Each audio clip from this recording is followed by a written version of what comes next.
Hey, what's good, lads? UFC Nashville just wrapped up, and we're going to be breaking down the entire card, what happened, giving my reaction and recap of the card. It was pretty solid.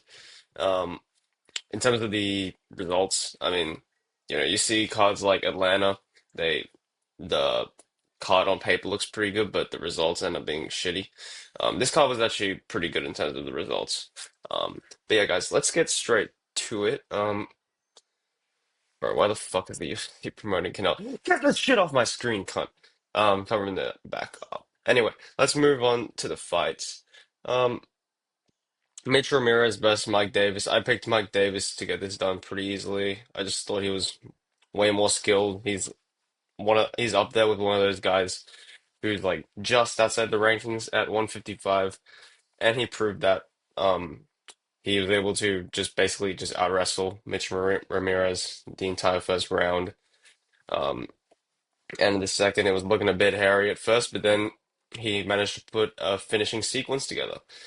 And I'm pretty sure he said he bulked up a little bit from his last fight. And yeah, I think that's pretty good. I like that for him. Probably will pick him in the next fight, whoever it's against, to be honest, because he is pretty good. But yeah, let's move on, guys. To Volta Walker versus Kennedy Nzechukwu.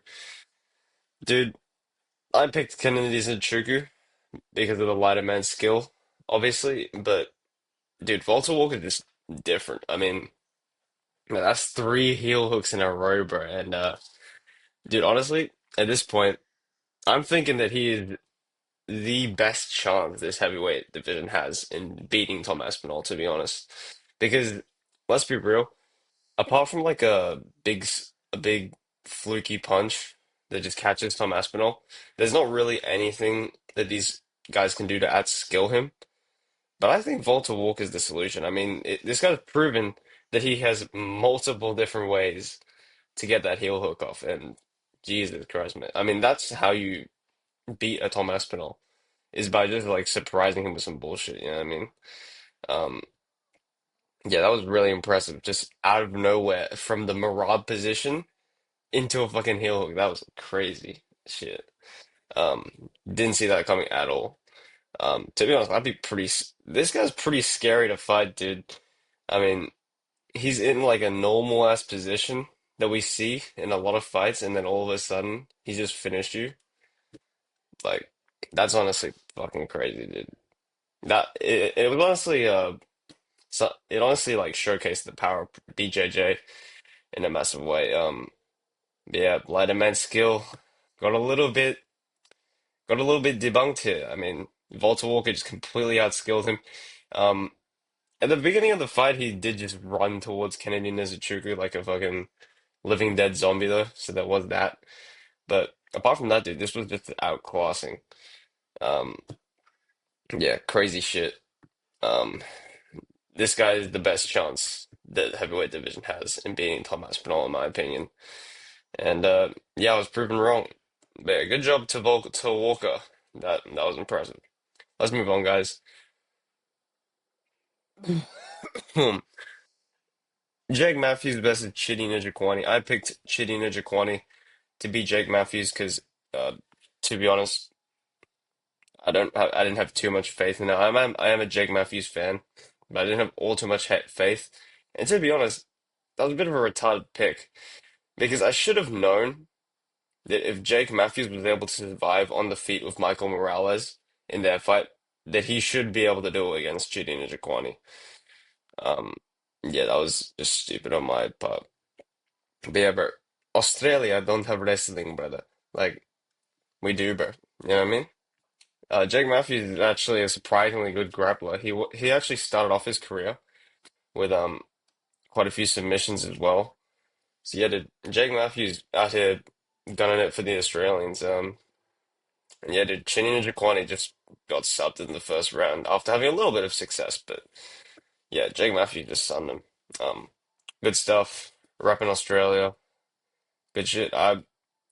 He called out Gilbert Burns in his post-fight interview. I think it's a bit soon for that, to be honest.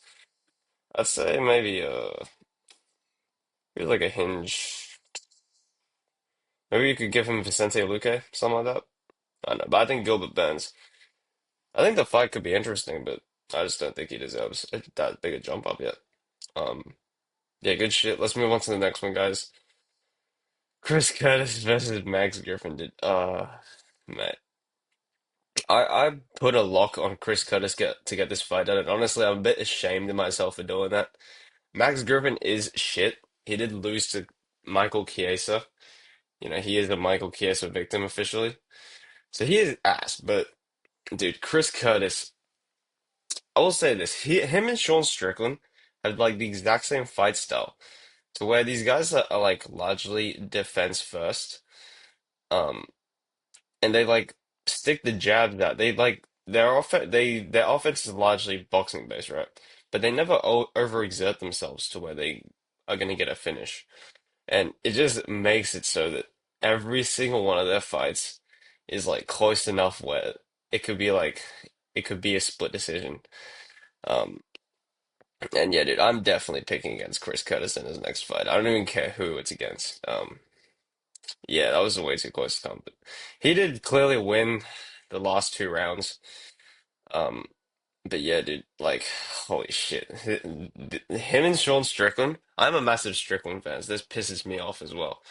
Um, Him and Strickland are pretty much the exact same fighter, except Strickland has better anti-wrestling and anti-grappling. Um, I just assume that because of how good it is. But yeah, dude, these guys are like some of the most easily robbable fighters. Like there are just some fighters, in my opinion, that you have to pick against sometimes because they're just so easy to rob. Like a Steve Erceg, for example, is so easy to just rob, or a Chris Curtis, or even a Wonder Boy. We'll get to that. But yeah, dude. Um, Chris Curtis just doesn't overexert himself. He just barely scrapes by. If if he gets put against a welterweight who's just able to impose their will a little bit, he's gonna lose. I'm probably picking against him in his next fight, to be honest. And also, this guy has like some weird shit happening with his pecs, bro. Like, what the f like, I don't know if you guys have seen that photo, but he's got some weird shit happening, bro. I don't even know what to say about that. But yeah, let's move on. Chris Curtis probably picking against you in your next fight, buddy. And you know who else I'm picking against in their next fights? He's Maori, bro. You know, I'm never picking a Maori guy to win a fight ever again. Oh my God, this guy actually lost to Big Tuko Tacos. Holy shit. Yeah, he basically just got out wrestled um across the two rounds. He gave me a little bit of hope at the start of the second when he rocked Tuko Tacos, but it was all for nothing because he ended up just fumbling again. And then he ended up getting subbed by a arm triangle, I'm pretty sure it was. So, fuck's sake, you fucking Maori people letting my ass down every single fucking day. Um, yeah, Tuko Tokos gets a win in the UFC. To be honest, I should have seen this coming. This Junior Tafa is literally coming down from heavyweight. Lighter man skill was on the side of Tuko Tokos. Um, and we've seen Tuko Tokos be able to grapple before. Like against Navarro Sterling, he was able to ragdoll him in moments. It was very small moments, but there were moments. And yeah, I should have just seen this coming, dude. Like, oh, fuck, I'm so dumb.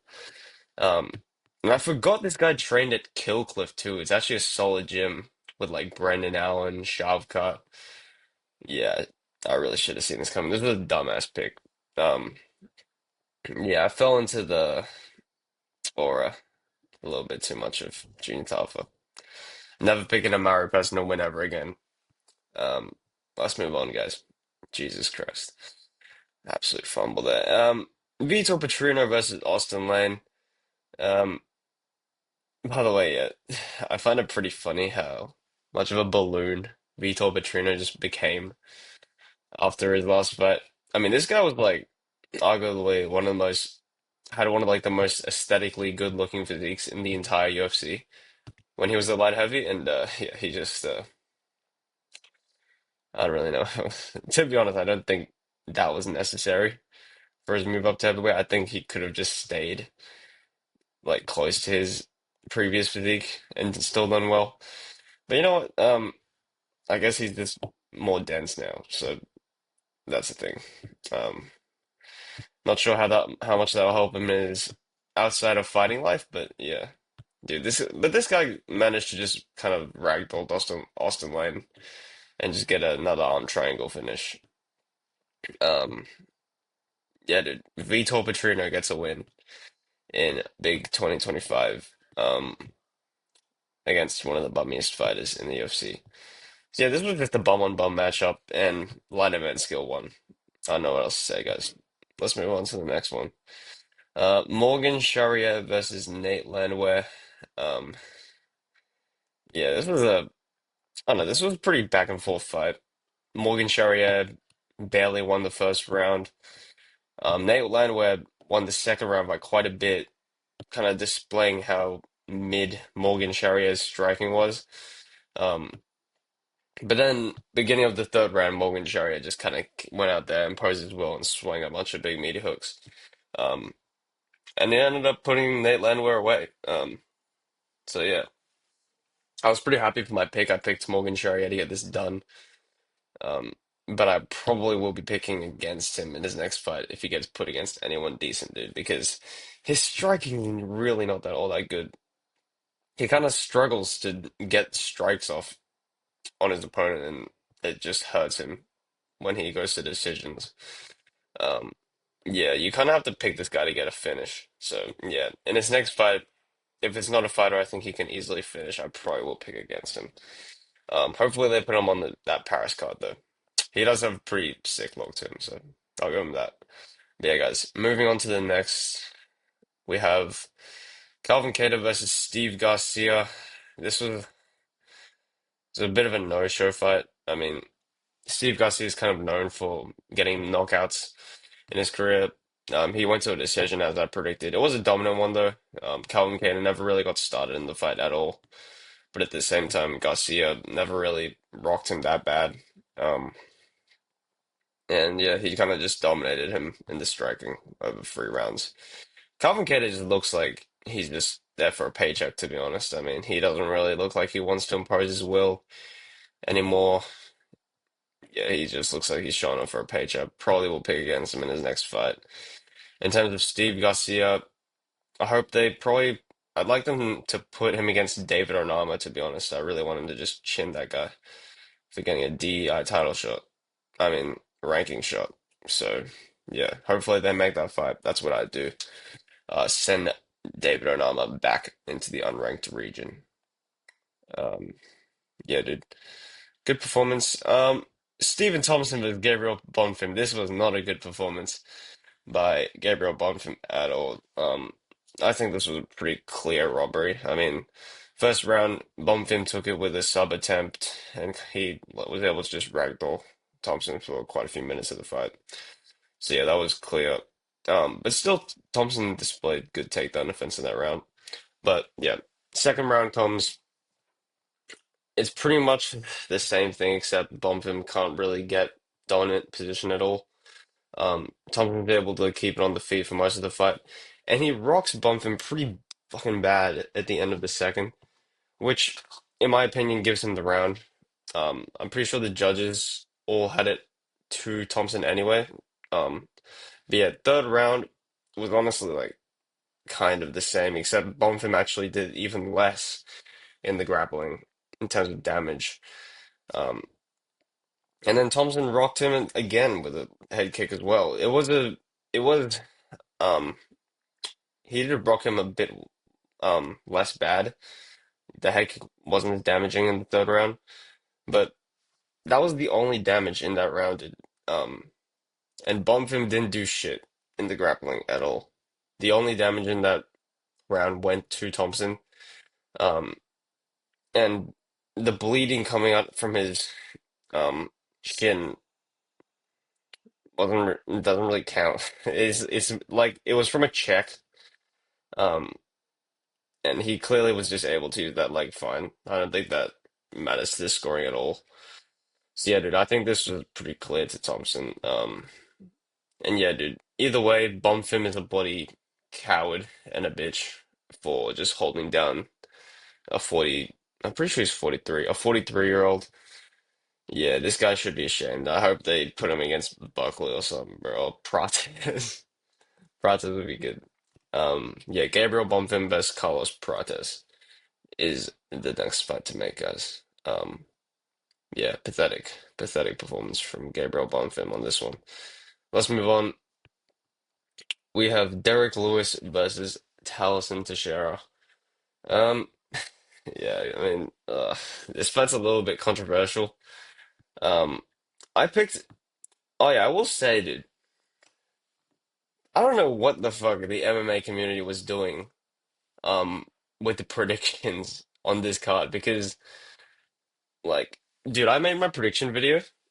I picked Stephen Thompson to be Bonfim because I thought that his takedown defense was really good in that Buckley fight, and also that he'd probably just be able to just outstrike Bonfim across the rounds. To be fair, though, I do believe um, I overestimated Thompson's ability to impose his will in the striking. Um, but I think that take aged well. I also picked Derek Lewis to because he's just way more experienced and he has way like he just has way more fights, dude, and he's proven to have gotten knockouts before, right? So yeah, I picked these two guys. And bro, I did not know how big of an underdog these guys were. Like, if you just look at this, only four prediction channels picked Stephen Thompson to win this fight. That's crazy. Shout out Lucas, by the way. Um, yeah, look, bro, what the fuck? You know what I'm saying? And then Derek Lewis, oh, you've got to be fucking shitty. Alright. Um, yeah, dude, fucking crazy shit, to be honest. I mean, yeah, like, let's look at that, bro. I mean, yeah, I don't know what the hell the MMA community was smoking this week, but yeah,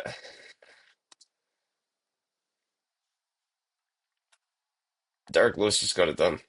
Um, in terms of the stoppage, um, again, by the way, this is Jason Herzog, by the way, who stopped this fight. This is the same guy who stopped Jared Cannonier versus Nasruddin Imavov, i.e., the worst stoppage we've ever seen in the UFC since Ion Cutelaba versus Ankalaev. Like, Jason Herzog needs to be checked, bro, because this guy is stopping fights very early. Um, and it's always in main events too. Like, god damn it, man. Like, what are you doing? Uh, yeah, there's always the black fighter involved somewhere. But anyway, um, yeah, Derek Lewis pretty much just goes out there, rocks Tallison Texeira bad. He gets fully dropped. Derek Lewis goes for a ground and pound finish. Teixeira is able um, to get in a crawling position though, and then he grabs the fence, and using the fence, he just claws his way back up on his feet, and then and all this time he's still getting punched. But then yeah, after he gets back on his feet, Jason Herzog stops the fight at the worst possible timing ever. Yeah. Honestly, I think it's kind of arguable either way because Tallison Teixeira was definitely on his feet, and he definitely could have continued fighting. But at the same time, the reason he was able to do so is because um, he used the cage, and you're just not allowed to do that. Um, if he hadn't done that, it's very likely we would have just got ground and pounded TKO'd just straight up. So I don't know, dude. I think it's arguable for either side because if you're Jason Herzog, you can't like separate them after he grabs the fence, or else you're just giving Teixeira the advantage of being able to recover.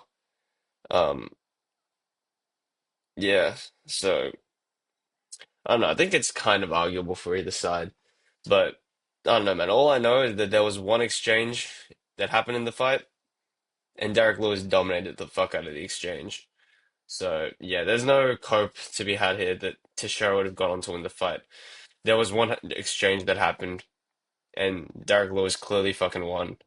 and Texeira had to cheat to continue the fight pretty much. So yeah, dude, it's a bit of a iffy one, but at the same time, I do believe that Jason Herzog needs to be put on fraud watch for for the fucking main events that he's fucking ruined. Um, yeah, like he fucked up Jared Kennedy's career bad in the last one, and yeah, he could have potentially fucked up Teixeira's as well. Um, I do believe this was stupid matchmaking from the UFC to begin with.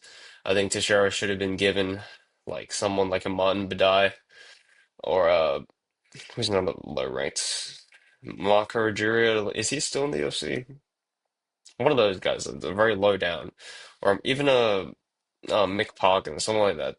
They should have just given him one of those guys instead of just feeding him straight to Derrick Lewis, who we know is probably just gonna do that. So yeah, this was dumb matchmaking. Lewis gets his 16th knockout in the UFC. Crazy. Just extending that record. He honestly could um go for that finish record, to be honest. Um, yeah, crazy shit, man. And yeah, he even went on the phone with Donald Trump after the fight. Legend says some say it was Ronda Rousey, but anyway, yeah, shit's crazy right now. Also, he was on his call out. He called out his wife uh for some ground pound later that night. But yeah, he's pretty funny, dude. Um, good job to Derrick Lewis. Um, Tallison Teixeira. Who do we give this guy next? I'd honestly just give him Mon Badai just to let him get a win, to be honest. Yeah. So yeah, Tallison Teixeira is not the guy for Aspinall. Instead, it's actually Walter Walker, um, is what we learned in this fight card. But yeah, dude, that will do. Next week we have UFC 318. I'll be obviously posting my predictions for that. But yeah, for now, guys, I will see you. I will be posting the timestamps in the description. Like, subscribe, and I'll see you on the next one. Goodbye.